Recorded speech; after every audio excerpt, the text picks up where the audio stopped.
त्यो भन्सारमा 100 रुपियाँभन्दा बढीको सामान आयात गर्दा भन्सार लाग्ने जुन एउटा अहिले इस्यु आएको छ, त्यो इस्युको तत्र सर्वत्र अहिले चर्चाको विषय भयो। आज तपाईँहरूले ढलान गरेको भवन पाउनुभएको छ, जुन भवनमा बस्ने अवसर प्राप्त गर्नुभएको छ, तपाईँका पुर्खा, तपाईँका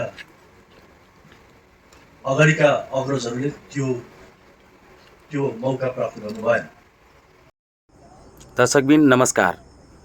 मनरा सिसवा नगरपालिका वार्ड नम्बर 2 18वां कट्टी को बीच में एफीएफ सशस्त्र प्रहरी बल को भवन को उद्घाटन कार्यक्रम को प्रमुख अतिथि सप्रनामनी श्री कृष्ण ढकाल छिन्मस्ता वाहिनीपति द्वारा सीमा सुरक्षा, नाका अतिक्रमण र 100 रुपया भन्दा बढी को सामान में भन्सार को बारे में र पहिला को सेना को अवस्था र अहिले को अवस्था बारे सेना को जवान को मनोबल बढ़ाउन आफ्नो वक्तव्य दिनुभयो। साथै हाम्रो देश को अवस्था, राजनीति र चुनाव में सेना को प्रमुख भूमिका र सेना र जनता बीच को नाता को बारे में राम्रो उदाहरण दिनुभयो। हावा लाग्दै गरेको अवस्थामा पाल धानेर बसेर बोर्डको शिक्षा गरेको तपाईहरुकै अगाडि हुनुहुन्छ। यहाँ तपाईहरुको अगाडि उभिएको तपाईका जुनियर अफसर साहबहरू, विशेष गरी यो असै साहब, सही साहबहरू, उहाँले यो सशस्त्र प्रहरी बललाई यो स्थानसम्म पुर्याउनमा ठुलो योगदान पुर्याउनु भएको छ, ठुलो मूल्य चुकाउनु भएको छ, ठुलो मेहनत गर्नुभएको छ। आज तपाईहरुले यो सुविधा सम्पन्न भवनमा बसिरहँदाखेरि तपाईहरुले उहाँहरूको योगदानलाई बिर्सिने कदापि हुने छैन। र साथसाथै यो प्रत्येक इट्टा, प्रत्येक पिलर, तपाईहरु बस्ने प्रत्येक भवन यो यही नेपाली जनता, नागरिकले दिएको करबाट प्राप्त गरेको बजेटबाट बनेको। त्यसकारणले गर्दा त्यो सुविधा सम्पन्न भवनमा बसिरहँदाखेरि तपाईले त्यो नागरिकको अनुहार हेर्न सक्नुपर्छ, त्यो नागरिकको मुहारमा खुसी ल्याउन सक्नुपर्छ। तब बल्ल त्यो नागरिकले मेरो सशस्त्र प्रहरी बल हो, मेरो सुरक्षा फौज हो, मलाई सुरक्षा गर्न बसेको हो भन्ने भावनाको विकास हुन्छ। अहिले के हुँदै गएको छ भन्दा, हुन त यो विडम्बना पनि हो। अब अहिले इस्यु एउटा, अहिले फेसबुक हेर्ने बित्तिकै 100 रुपियाँको इस्यु आउँछ। म भर्खर पर्सा जिल्लामा वीरगञ्जमा त्यो वार्डको वार्षिक उत्सवमा सहभागी भएर आएँ। वीरगञ्जमा जस्तो समस्या, वीरगञ्जमा जस्तो अवस्था त हाम्रो बाहुतरीमा छैन।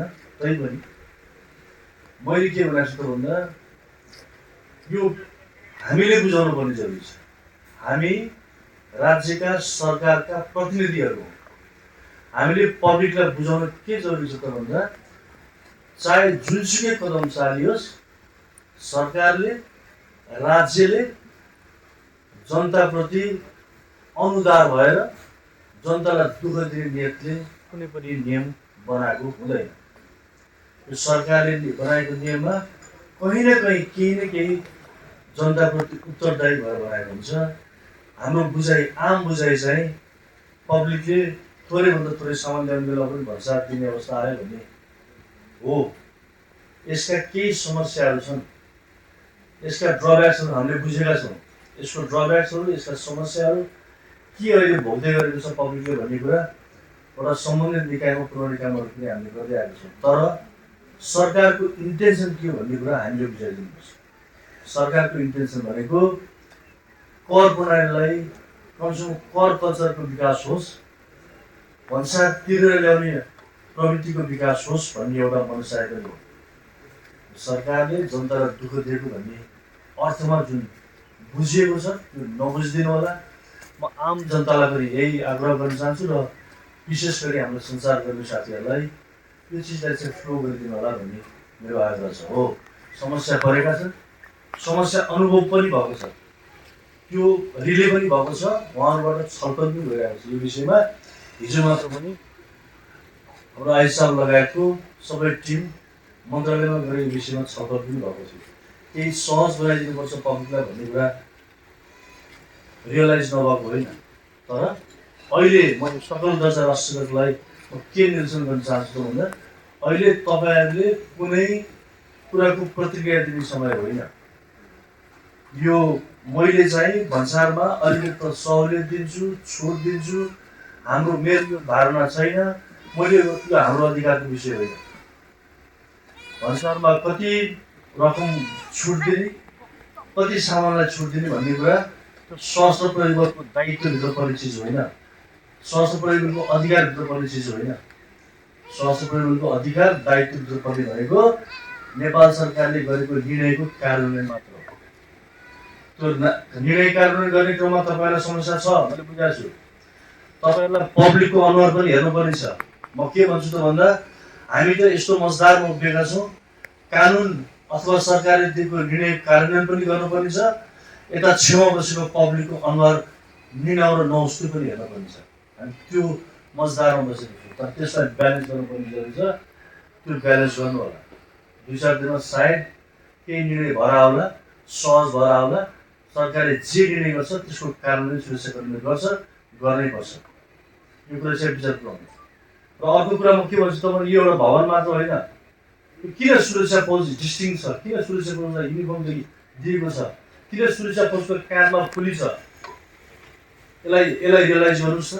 सुरक्षा फौज युनिफर्मले चिनिन्छ, युनिफर्मले त्यसलाई अनुशासित भएर बाँडेको हुन्छ। युनिफर्ममा लगाएका दर्जानी चिन्हहरूले चिन अफ कमान्ड मेन्टेन गर्छ भनेर दिएको हो नि। तपाईँ हेर्नुहोस् न, तपाईँको यो काँधको फुली कहाँ छ, काँधमा छ, फुली कहाँ छ तपाईँहरूलाई दिने, काँधमा छ। यो भनेको जिम्मेवारी हो, मान्छेको जिम्मेवारी काँधमा हुन्छ र तपाईँलाई बस्ने अधिकार तपाईँलाई छैन। त्यस कारणले गर्दा म यहाँ उपस्थित अन्य प्रदेशमा कर्मचारी भएर खटेर आउने मान्छे सबैको नियत खराब हुन्छ, सबैको नियत कमाउने हुन्छ भन्ने एउटा आम बुझाइ छ। केन्द्रले त्यही बुझ्छ, तराईमा पोस्टिङ लाग्यो भने कमाउन जान लाग्यो भन्ने बुझ्छ। यहाँको पब्लिकले पनि त्यही बुझ्दियो भने योभन्दा दुःख लाग्दो क्षण केही पनि हुँदैन। यहाँ म काम गर्छु, म जुन भूमिमा आएर खटिएको छु त्यो भूमिप्रति वास्तविक रूपमा माया गरेर म त्यसलाई काम गर्छु, म इमान्दारतापूर्वक काम गर्छु भन्ने मान्छेहरूलाई पनि वातावरण नभएको अवस्था पनि छ। यो पनि बुझ्नु पर्ने छ। यहाँ खटिएका मान्छे सबै बेइमान हुँदैनन्। 20% बेइमान हुँदा 80%ले चाहिँ इमान्दारतापूर्वक काम गर्छु भनेर आएको पनि छन्। तिनलाई काम गर्ने वातावरण दिनुपर्छ। त्यस कारणले गर्दा मैले यो दोहोरो भन्छु, पब्लिकले सुरक्षाकर्मीलाई गर्ने माया र सुरक्षाकर्मीले पब्लिकलाई गर्ने आदर बराबर हुनुपर्छ। अनि बल्ल हामी समुन्नत समाजको एउटा उत्कृष्ट समाजको परिकल्पना गर्न सक्छौँ। त्योभन्दा बाहेक हामीले गर्न सक्दैनौँ। यो एक आपसमा टसल गरेर हामी कहीँ पनि पुग्दैनौँ। निर्वाचन नै त्यति सहज छैन। त्यही माथि तराईको 8वटा जिल्ला, मधेसको 8वटा जिल्लाको निर्वाचन त्यति सहज छैन भन्ने आम बुझाइ थियो। तर त्यो आम बुझाइलाई हामीले छिर्यौँ। त्यसको प्रमुख बधाईको पात्र भनेको हाम्रा आदरणीय प्रमुख जिल्ला अधिकारीज्यू र उहाँको यो सुरक्षा समितिको टिम नै हो। त्यस कारणले गर्दा म आज यसै अवसरमा र मेयर साहब जति पनि हाम्रो यो निर्वाचित हाम्रा जनप्रतिनिधिहरू हुनुभयो, उहाँहरूबाट पनि यो निर्वाचनको समयमा ठुलो सहयोग मिलेको छ, ठुलो हामीलाई भरोसा मिलेको छ। त्यस कारणले गर्दा पनि यो निर्वाचन सम्पन्न भएको हो। यस मेरो तर्फबाट हार्दिक नमन व्यक्त गर्दै मेरो भनाइ यही अन्त्य गर्छु। धन्यवाद। जय नेपाल। जिल्लाका प्रमुख जिल्ला अधिकारी इन्द्रदेव यादवज्यू प्रदान गरी अस्थायी रूपमा कार्यालय सञ्चालन गरिरहेकोमा 2077 साल चैत्र 29 गतिको मन्त्री परिषदको निर्णयले स्थायी बिओपीको रूपमा स्थापित भएको यस बिओपी 2077 साल चैत्र 11 गते मन्द्रा सिसवा नगरपालिका 2 बस्ने अनिल सिंहको स्वामित्वमा रहेको 7 कट्ठा 4 जग्गा खरिद गरी 2082 साल वैशाख 27 गते भवनको शिलान्यास गरी यस कार्यालयको लागि आवश्यक पर्ने पूर्वाधार निर्माण गरिएको थियो भने 2082 साल 10 महिना 1 गते उक्त भाडाको घरबाट यसै स्थानमा स्थानान्तरण गरी कार्यालय सञ्चालन विधिवत रूपमा कार्यालय सञ्चालन गर्दै आइएकोमा आज यो कार्यालय तथा भवनको विधिवत रूपमा समुद्घाटन भइसकेको छ। यहाँसम्म आइपुग्दा कार्यालयको स्थापना गर्न, जग्गा प्रदान गर्न, कार्यालय तथा भवन निर्माण गर्न, इटवापट्टिको जिम्मेवारी इलाकामा सीमा अपराध नियन्त्रण गर्न तथा समन्वय लगायत मार्गदर्शन गर्नुहुने मजकुर कार्यालय, जिल्ला सुरक्षा समिति, स्थानीय निकाय तथा नगर प्रमुख, अस्थायी रूपमा भवन प्रदान गर्ने महानुभाव र कार्यालयको लागि आवश्यक पर्ने जग्गा प्रदान गर्नुहुने व्यक्ति र यस कार्यालय भवनको निर्माण गरिदिने बालाजी निर्माण सेवा सिराहा, समाजसेवी, शिक्षक, स्थानीय राजनीतिक यस बिओटी इतरापट्टिको भवन तथा कार्यालयमा अभाव रहेको पूर्वाधारहरूलाई समेत क्रमशः पुरा गर्दै लगिनेछ भन्ने विश्वास समेत दिलाउन चाहन्छु। साथै यहाँहरूको निरन्तर सहयोगको अपेक्षा राख्दै आफ्नो अति व्यस्तताका बावजुद पनि यस कार्यालयमा यस कार्यक्रममा सहभागी हुनुहुने प्रमुख अतिथि, विशिष्ट अतिथिज्यू लगायत सबैमा म गणपतिको हैसियतले सशस्त्र प्रहरी बल नेपाल नम्बर 9 गण हेडक्वार्टर महत्तरीको तर्फबाट हार्दिक धन्यवाद तथा कृतज्ञता व्यक्त गर्दछु। धन्यवाद। जय नेपाल।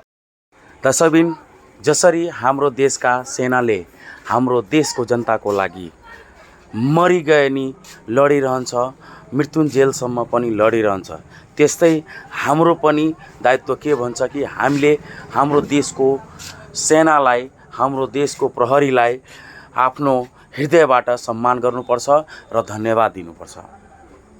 हाम्रो देशको लागि, हाम्रो देशको सीमाको लागि, हाम्रो देशको सेना, सशस्त्र प्रहरी बल, जनपद र हाम्रो सेनाले दिन रात हाम्रो सुरक्षामा खटिरहन्छ। तसर्थ हाम्रो पनि दायित्व बन्छ कि हामीले हाम्रो देशको सेनाको सम्मान गरौँ। धन्यवाद। जय नेपाल। हाम्रो मनरा सिस्वा नगरपालिकाको इन्भाइरोमेन्ट, वातावरणको संरक्षणको लागि हाम्रो देशका जवानहरूले विभिन्न किसिमका बोट बिरुवाको वृक्षारोपण पनि गर्नुभयो। उहाँलाई हाम्रो मनरा सिस्वा नगरपालिकाको तर्फबाट धेरै धेरै धन्यवाद।